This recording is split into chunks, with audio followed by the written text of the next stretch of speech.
Namaste. Welcome, beautiful souls. Lovely to have you here on this Saturday if you're joining me live. If not, I look forward to hearing from you in a comment after while you're watching the replay. This is the 19th day of July 2025, and I'm holding my Wee Moon journal, and there's a couple of poems, writings, passages that I thought I would share with you just to get grounded and get in the mood of the discussion today. This one is a writing by Jennifer Pratt Walter, and it's called Save These Things Forever.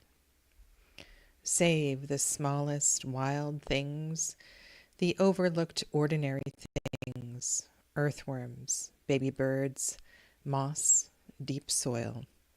Hold safe the green, brown smell of the woods in the spring and fall.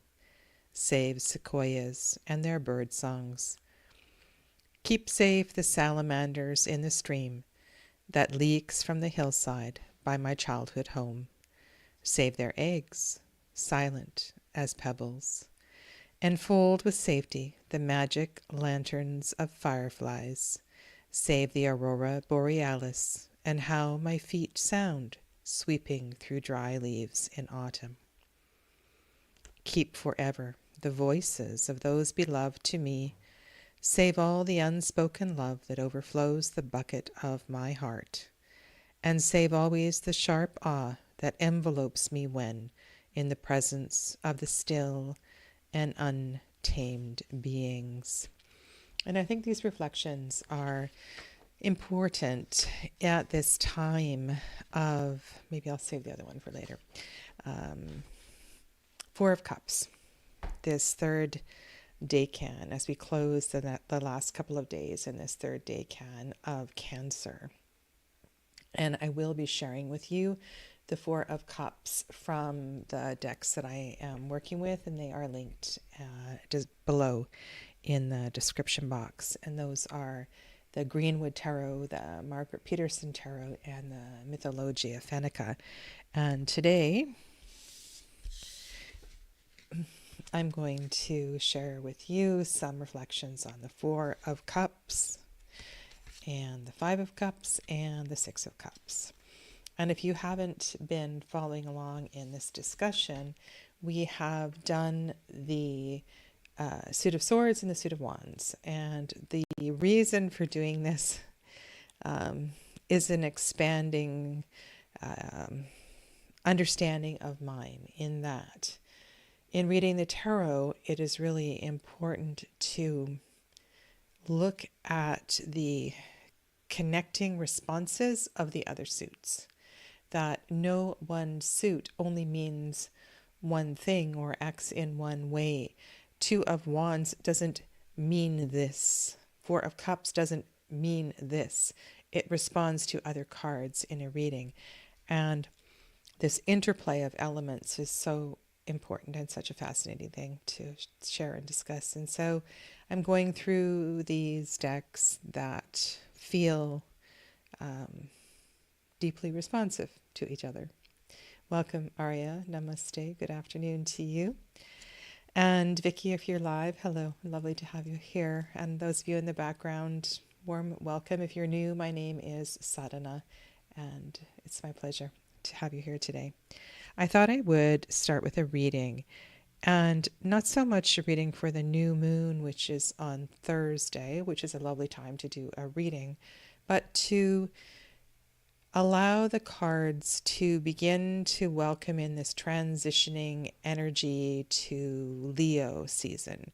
We are in a time of massive transformation, and most of you have heard or understand or know that the outer planets are in a loud conversation with us right now, and that what is happening in the collective is reverberating very personally for a lot of us. Now, as we move into the intensity of Leo season and I mean, there's so many ways to look at this. And I love that we have, so Leo follows Cancer. So we have a fire sign following a water sign. It can help us to harmonize all that we've been moving through emotionally. And I think this Decan of Four of Cups, and I'm really looking forward to the discussion of this card, is a really tough one. And so we begin to move into more of an energetic time, doing more. And yet the message continues that it's really important to move a little more slowly this summer. There is a lot going on, and self-care and kindness and reflection are really important here. Welcome to those of you that are here. Sacred Swordledge, Christine, and Dee, and Magdalena. Thanks for joining me. This is Journey of the Sacred Bee by Kelly Burton, and I think it's a lovely deck to be using during summer. It has a richness and an intensity to the saturation of the colors. Yeah. Ooh. Now that is an unusual jumper. I'm going to put her back into the deck, but know that she wanted to be flicked out and seen. All right, so let's shuffle and draw.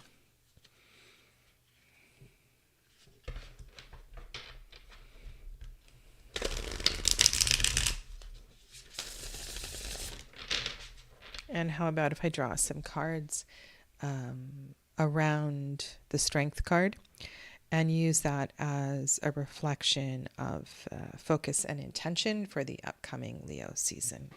And as always, I ask, this message be in the highest for the greatest good, and that no harm be done. So be it.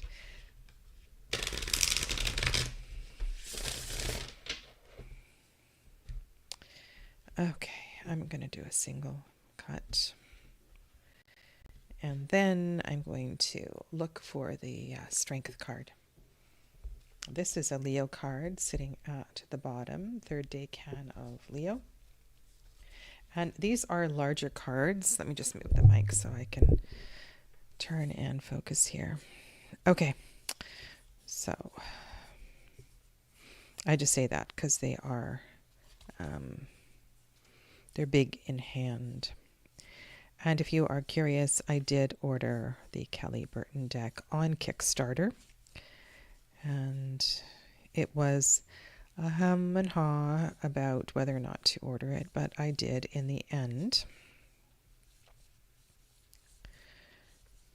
So if you don't do this as part of your practice, what I'm doing is looking for my significator, and then I'm going to lay down a couple of cards on either side of it. And interesting that the Five of Cups, which is one of our discussion cards, is showing up here today. We have the Root of Water, so the Ace of Cups,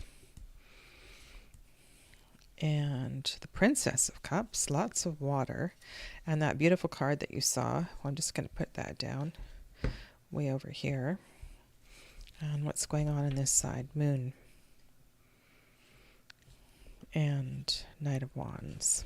All right, so let's look at this story, this unfolding story here. And I don't want to jump ahead and kind of share the alternate and kind of creative meanings of the Five of Cups in some of the decks that we're looking at today.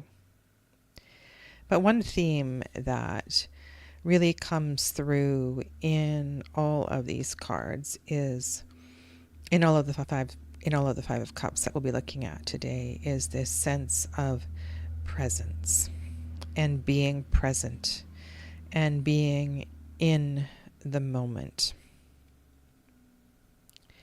And all of this red is here because this is a martial decan and Mars in Leo, so it's really intense. This is actually a Scorpio card, sorry. I was thinking of the Five of Wands. So this is a Scorpio card. Now this really links as well to more of the discussion, and the decan that we are in right now is the Four of Cups.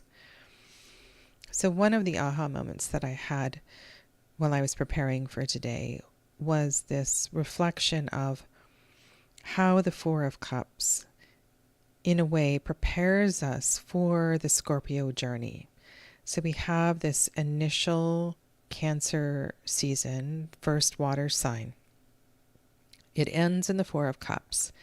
And then we go through the summer and the early fall before we end in Scorpio, before we come to Scorpio season. And the first decan of Scorpio is the Five of Cups. And this is a really unusual card in that it is hit 3 times by Mars. So Mars really wants us to do our best. It wants us to strive. Hello, Chanley. Welcome. Yeah, this is a free reading. This is for the collective. And Mars wants us to rethink, reassess, kind of break things down so we can see things as they are. And fives are always challenges. They're times of great transition and great energy. And I'm really actually looking forward. I'm going to jump ahead here, because I think this is a wonderful perspective on the Five of Cups. And many of you may have tried ecstatic dancing or been in some kind of a ceremony where you exerted energy, and so much energy that you come to be in this state of ecstasy, buzzing. You feel high, euphoric. And when I think about these two cards and how they differ, and where Crowley goes and the Golden Dawn goes, and how the Five of Cups is drawn in the Waite-Smith deck, and all of this, there is this theme of, yes, being present, but also letting go. And how you let go seems to be important, that there is an active quality to it. Now, it may not come in the form of an ecstatic dance, but if you were to, I'm just thinking about energetically clearing out, madly kind of moving and removing things from your life. And I want to be mindful too that this is the suit of water. This water, we don't want to become stagnant. We've come from a stagnant, potentially stagnant decan, which is where we are right now. More on that in a second. And this card really encourages change. It wants us to do something about perhaps unexplored emotion. So, in preparing for Leo's season, know that this emotional charge, if you will, is going to provide us with great opportunities to awaken something that has been hidden beneath the surface. And I absolutely love that. You can see this one here as well. The Princess of Cups. So princesses in the Golden Dawn system have their strongest energy over the fixed signs. So she is like a light over Scorpio season. And we have this Scorpio card here as well. And then over on the opposite side of her, we have the moon. So there's a lot of water that's going on here. Moon being the card of Pisces. deep work, deep emotional work. Leo season, so that the heat will be stirring up the emotional body, and perhaps that heat will allow some of this to evaporate. I really think that in order to move through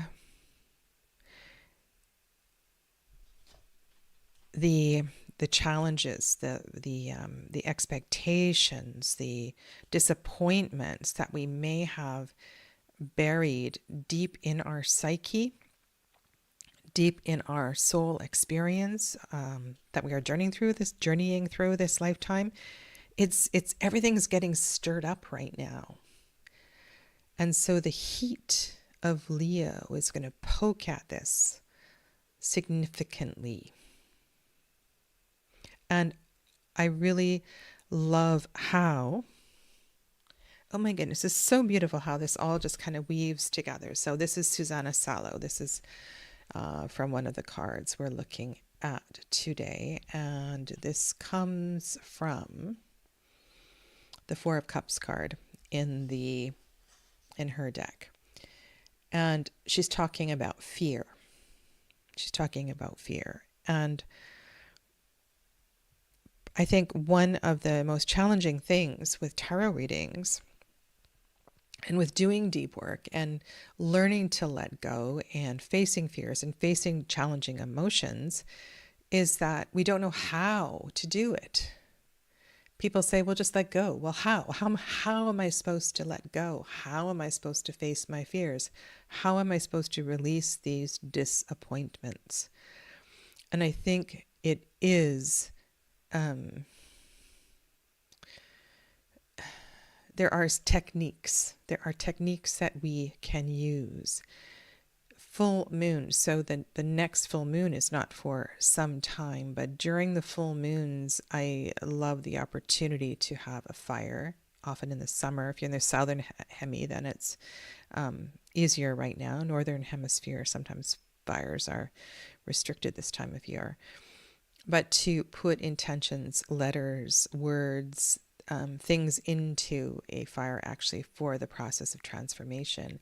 But Susanna Salo says that it's good to say it out loud. It's good to say the disappointment out loud. It's good to say the sadness out loud, to name it. And so that could be, you could be talking to the moon, you could be talking to spirit, could be talking to a mirror, could be talking to a picture, a photograph of somebody connected to your disappointment, sadness, challenge. And to look at it, to face it eye to eye. And interesting that the idea of a photograph came up. So it could be looking eye to eye at a journal page that you wrote 3 months ago as well, too. To face the fear is to rob it of its power. Often the things we're afraid of aren't even reality, but they may be unpleasant memories to which we react. We react with fear and negative expectations. Face your fears by going straight through them. You can also handle them on the level of the mind through meditation and thought exercises. And I think that is not what is being asked here. I think what is being asked here is to do this energetically. And of course, energy comes in many forms, and meditation is a form of energy. But what I mean here is to do it with more physical energy. It feels like Leo is asking us to, I can even see how, if you are one to avoid arguments, confrontation, verbal confrontation, that this message is giving you permission to name it, to say it out loud, to pick up the phone. I really, really don't recommend doing any of this by email or text message. It is really hard for you to release and understand when you face your confrontations in that way. And so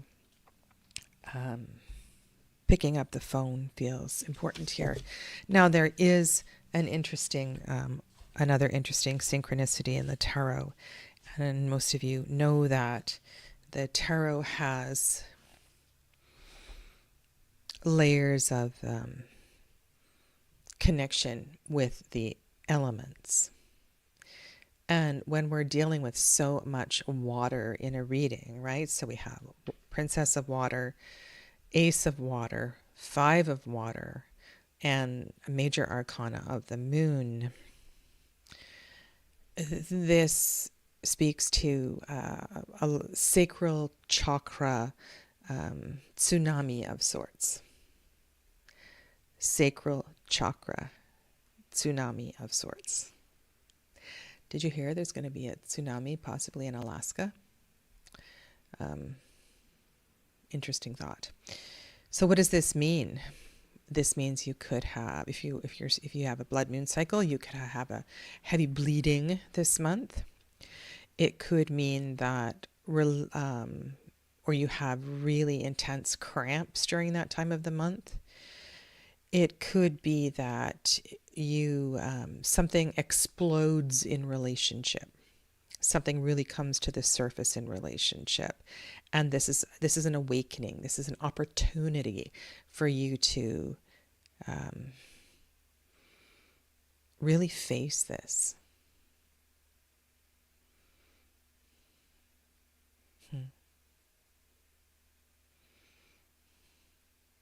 It doesn't look like a playful time. It looks like a time to do the work.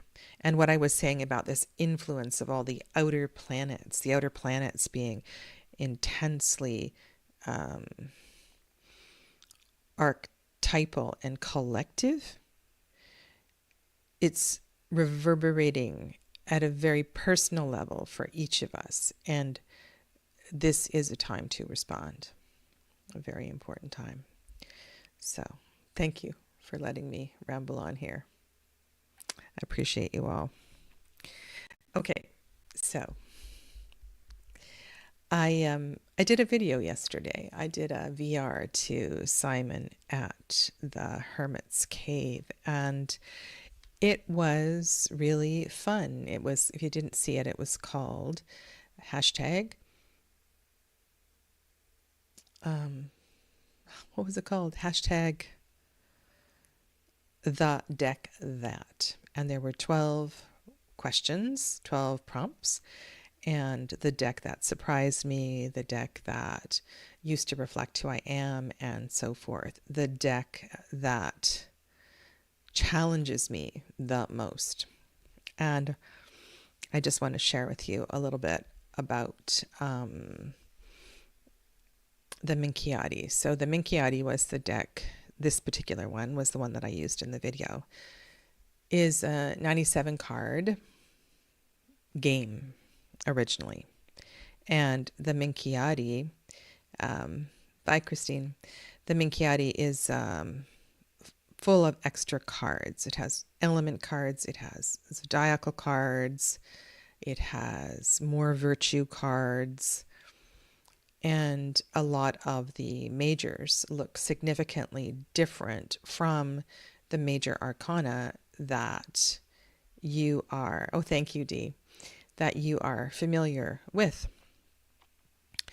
And I've had a couple of these in my library for a while, and just interestingly, Masha of Musings with Masha is now starting a series on the Minchiati, and I am really excited to face this intimidating 97 card deck, and I have a few of them, so I'm really looking forward to that.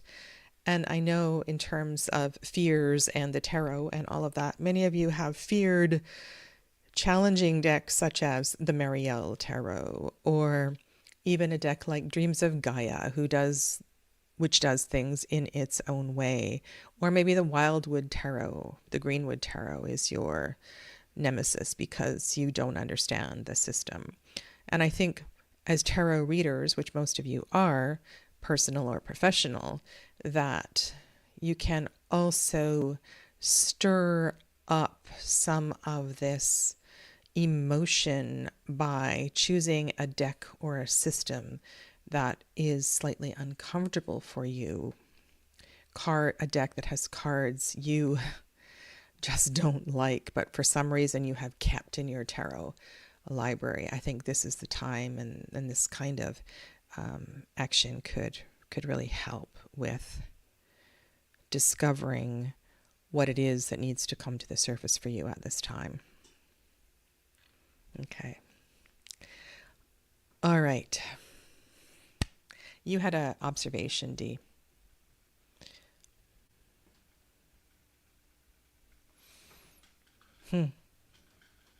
Yes. So we have turquoise cards. 3 turquoise. Well, this is the central card, turquoise cards. And then we have this deep red and deep purple. That is interesting.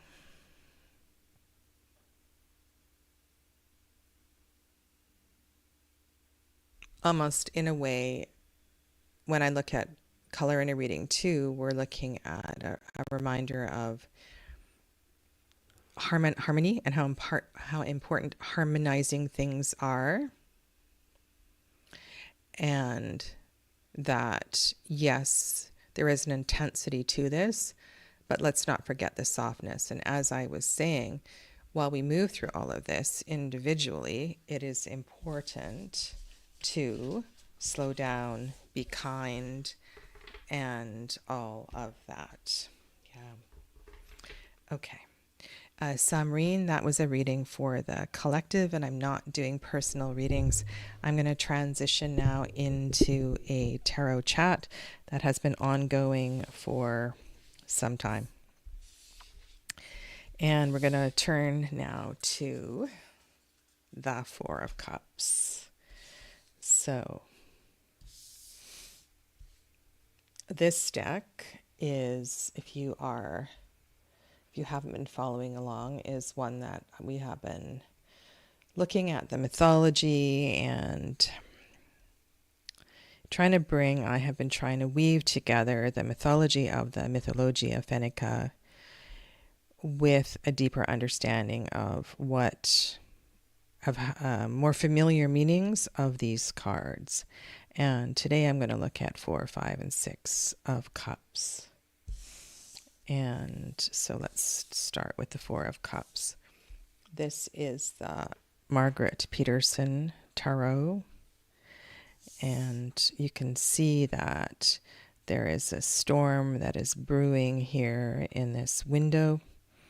And there's something quite getting very similar kind of color, something getting stirred up here. This is actually a sea monster of sorts. And in the Greenwood Tarot, we have a more familiar interpretation of the 4 of Cups. Okay, so this is the decan where we find ourselves at this time. This is being recorded in the final days of the 3rd decan of Cancer. And this is, I think, an important card to sit with. So let's begin here with the more familiar. In this illustration, this figure is contained within a box, and there's a lot of intense energy that is growing, reflected by the color red within the box. They are, there's no color in the body. So there is I would say, a lack of energy in this being. It feels like they are ready to explode. Outside, there's all this growth and energy that is flowing from these cups. And yet they have created this boundary, this border to contain themselves in. But now it's becoming unbearable. It's becoming unbearable. And You can't really see from the detail. You could say that the hands are just holding the face, but I wonder too if the fingers are plugging the ears. And you know how that intensity grows when you plug your ears. You can hear the blood moving in your body. The heartbeat is louder. It's a really interesting experience. So there's so much discomfort in this card.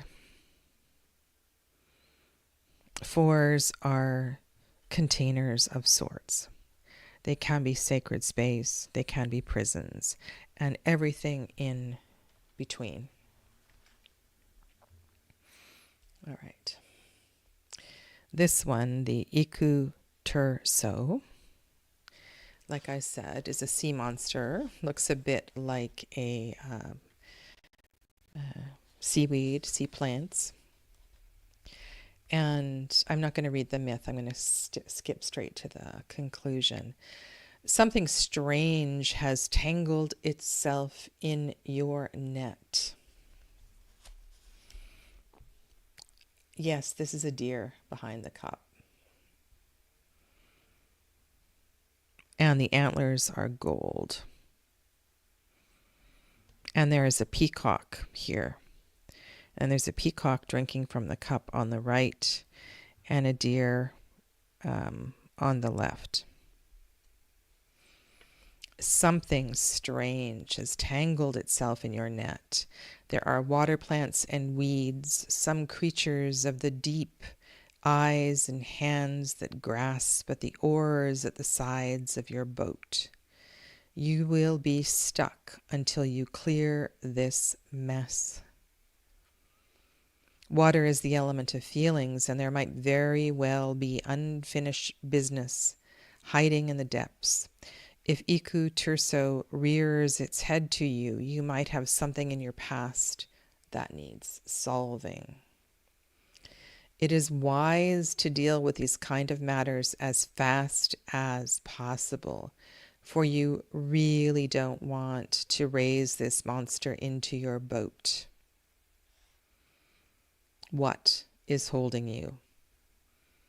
Do you feel as if something is trying to drown you? Fears and past disappointments that have sunk beneath the surface are coming into your consciousness and manifesting through your emotions and thoughts. And I get that sense of drowning very much in this particular card. Drowning in thought, drowning in emotion, drowning in fear. And I think it's really well done that the red is inside this container. We all know that if we hang out in a container for too long, that either the water becomes stagnant or it simply just breaks, because water will always find a way through. Margaret Peterson describes the Four of Cups in this way. Accepting responsibility. What are your feelings this very moment? Clarifying, structuring, and unraveling your emotions. Where and when did a positive or negative emotion originate? And what are you doing with it now? Do you indulge it, hold on to it, exaggerate it? Observe how emotions affect your well-being and how a particular feeling was created.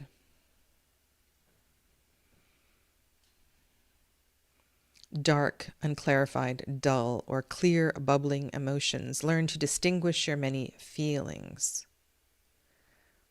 Observe your feelings without identifying yourself with them. Establish boundaries. Emotions that are cleansed and clarified turn into abundance. And I think this is where the reading was going today. It's that we must be willing to let some of this go. In a way, there is a safety in the holding on. We have known this pain. we have known this suffering for some time. It is, after all, who we are. And yet, it's not. It's an experience, and we're not allowing ourselves to move through it. Like when I look at this particular card here, it almost looks like a cancer. And I don't mean cancer the sign, I mean like a cell that has gone rogue in the body. Do you want this sea monster to attach itself to you in a way and not be able to extricate it? I mean, look how complex this cancer is. It's infiltrated so many systems, and so I think this card is saying, let's deal with this before it attaches itself.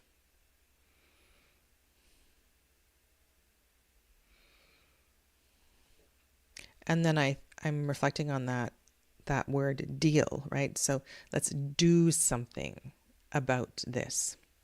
So let's face the fear, face the emotion. Let's name it. If you were sitting in my healing room, I would have you lie down. And this would be a bit of an extended session. And there is this practice. What time is it? There is this practice. And you might want to do this. Maybe I won't do all 3 cards today because I want to share this with you. I think it's a wonderful practice. So you lie down and you feel this emotion in your body.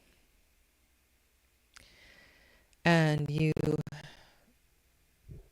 focus in on the physical location where you feel this in your body. And you allow that sensation to grow. Much like the figure in this card, well, it's encompassing them everywhere. So instead of allowing it to encompass your whole self, which is looking out, I want you to look within. I want you to find the organ, the finger, the point in the body where this fear, this pain, this ache lives. And you close your eyes and you lie down and you go deep into it. And you allow this sensation to grow. Hello, Perry. Welcome. And I encourage you, there's a bunch of questions that go with this, to have a piece of paper by, and you can come back to this later and do this exercise. What is the color? Does it have a color? Does this feeling or this pain or this ache have a color? Does it have a shape? If you were to draw it, what shape would you give it?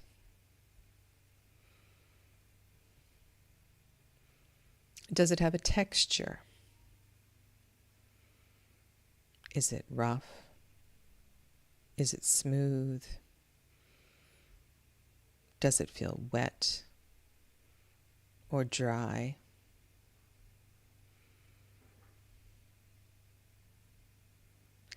Does it have a weight? Does it have a weight?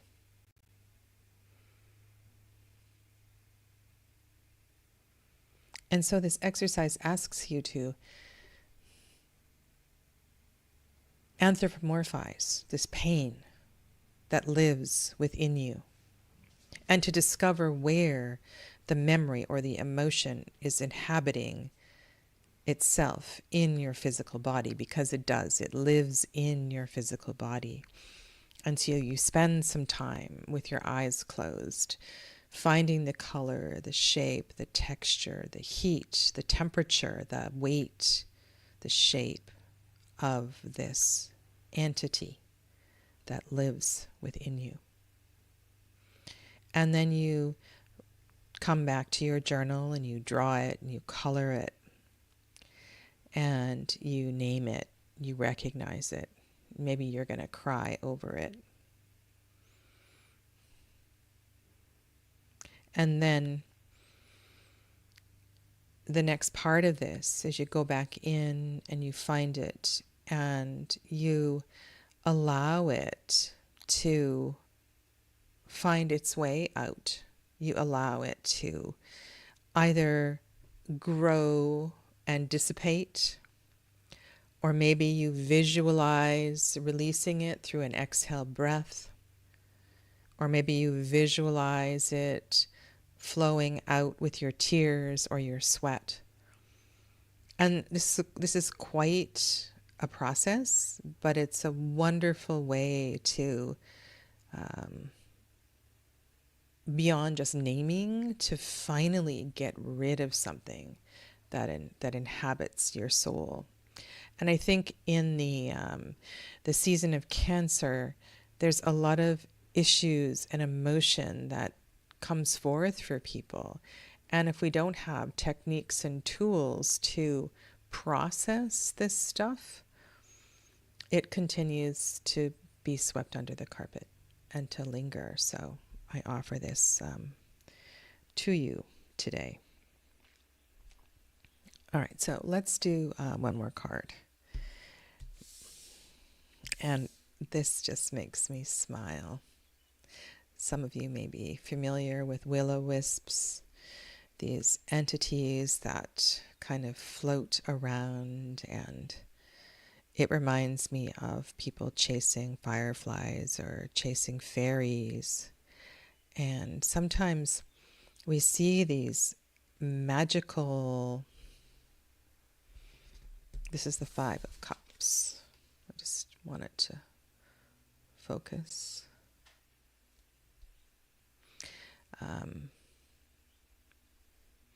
Where was I? Okay.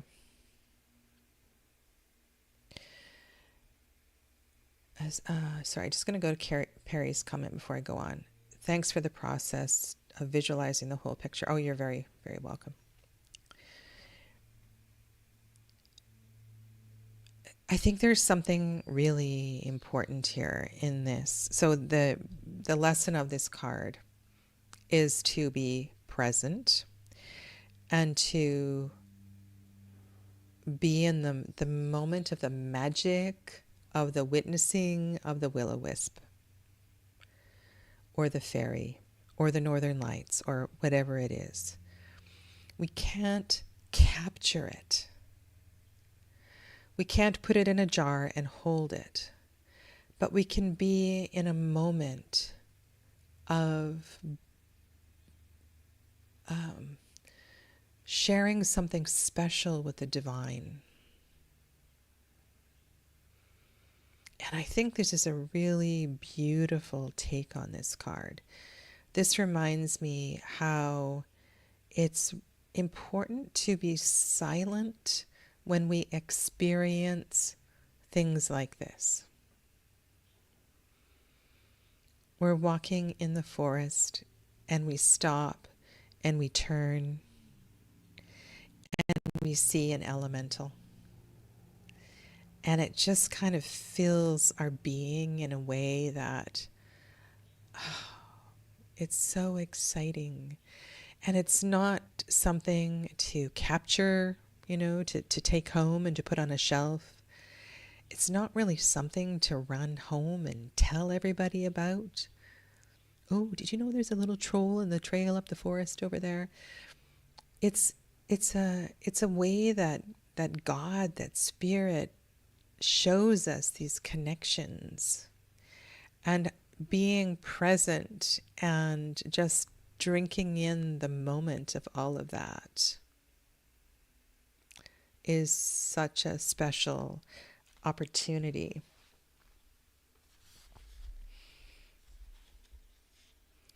If we catch up to the will-o-wisp, it will simply vanish. One cannot capture these lights, just as one cannot capture happiness. Will-o-wisp refers to an attitude in which happiness is achieved when something is attained or completed, and disappointment comes into play when happiness doesn't begin when expected. And so if you think of Pamela Coleman Smith's Five of Cups artwork, there is a powerful connection to failed expectations. It's about not having had been in the moment, really. The will-o-wisp reminds us that happiness is an intrinsic feeling, and as long as we think it will be something external, we'll always feel like something is missing us. Something is missing. The will-o-wisp urges us to live here and now, and not in yesterday or tomorrow.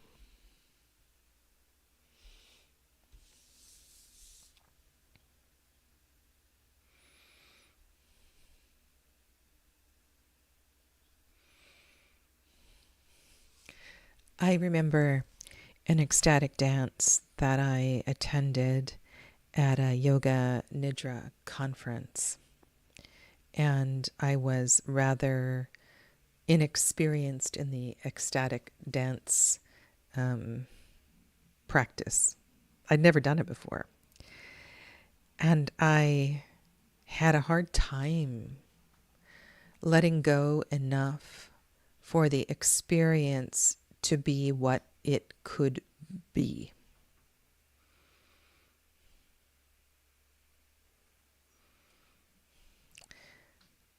To fully engage in an ecstatic dance requires a complete relinquishing of ego. It asks you to be fully present, to connect deeply with the drumming or the music, to feel the connection of your feet with the earth, to let down your hair and to embrace the sweat and every sensation that moves through your body. So here in the Five of Cups, we are finding a peace and a happiness and the highest frequency of joy by being fully present.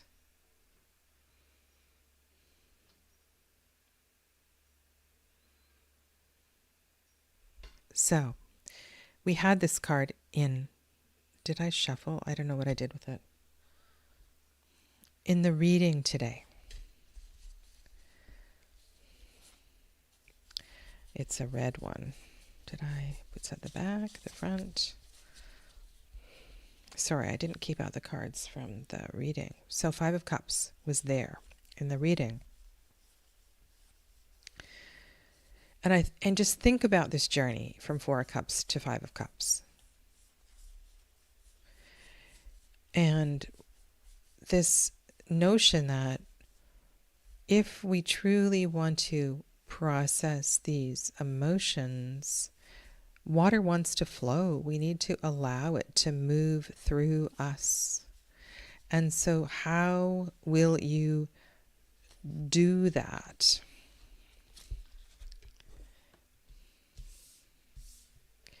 If you linger in this fire, it will scald and burn and torment, cause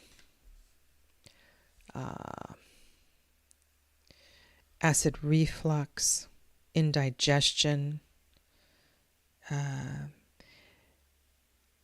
perimenopausal or menopausal hot flashes. This is that's a whole other can of worms, but I've never gone there, and I want to share that somehow, some way, put together a series on why and how and what to do about it It's possible to navigate perimenopause and menopause without hot flashes. And so it's about this presence in life, this willingness to open and let the water flow, and to know that it moved through you for a reason. You experienced it for a reason, and now it's time to open up, to break this gate down and to let it go, to release the heat. And what a brilliant way to practice presence, if not in some equivalent of an ecstatic dance.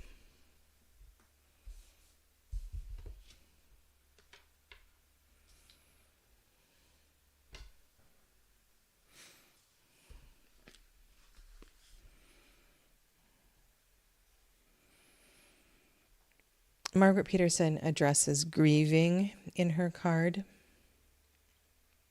And I think this is also an important process and emotion to address here.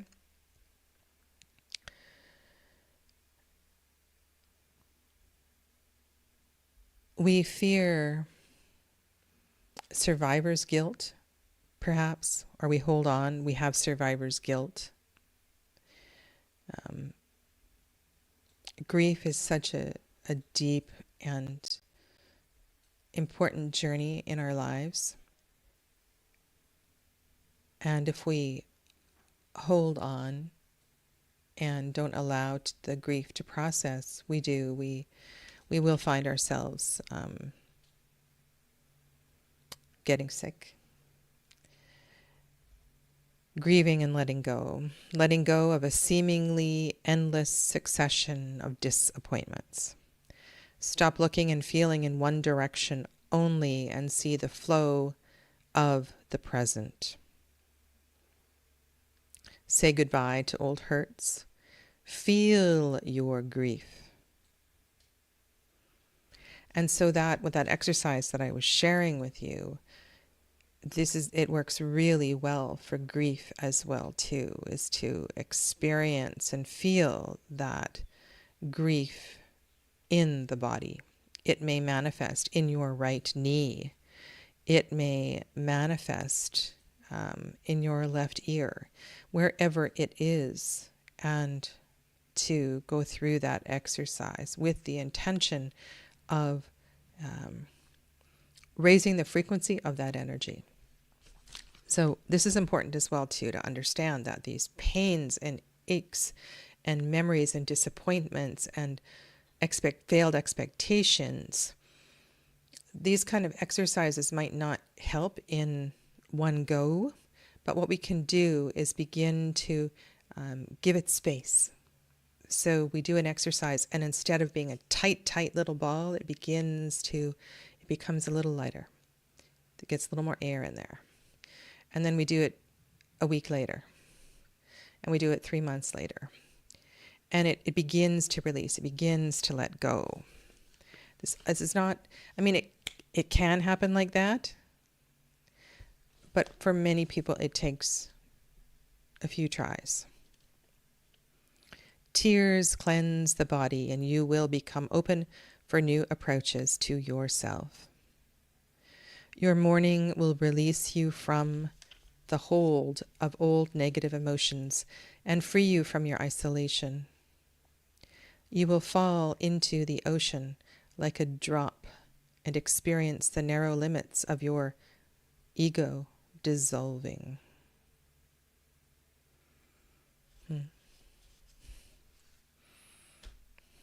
I should put a copy of her guidebook just beside my bed. It's just wonderful to read little snippets from that guidebook.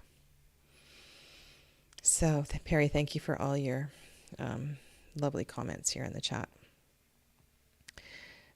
I'm not going to start another card now, and I'll try to weave this together when we do the Six of Cups next week. But I want you to think about this.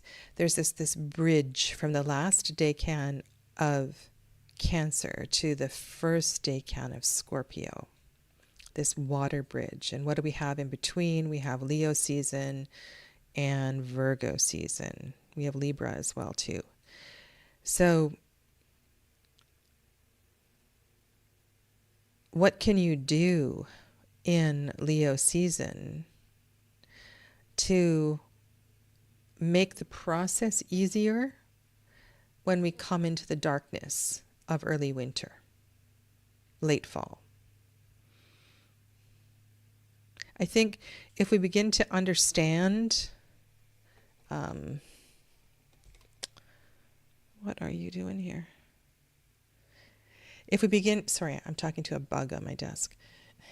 If we begin to take responsibility for this process that we are moving through, rather than to be in the viewpoint of this is happening to me, then everything can begin to change. All right.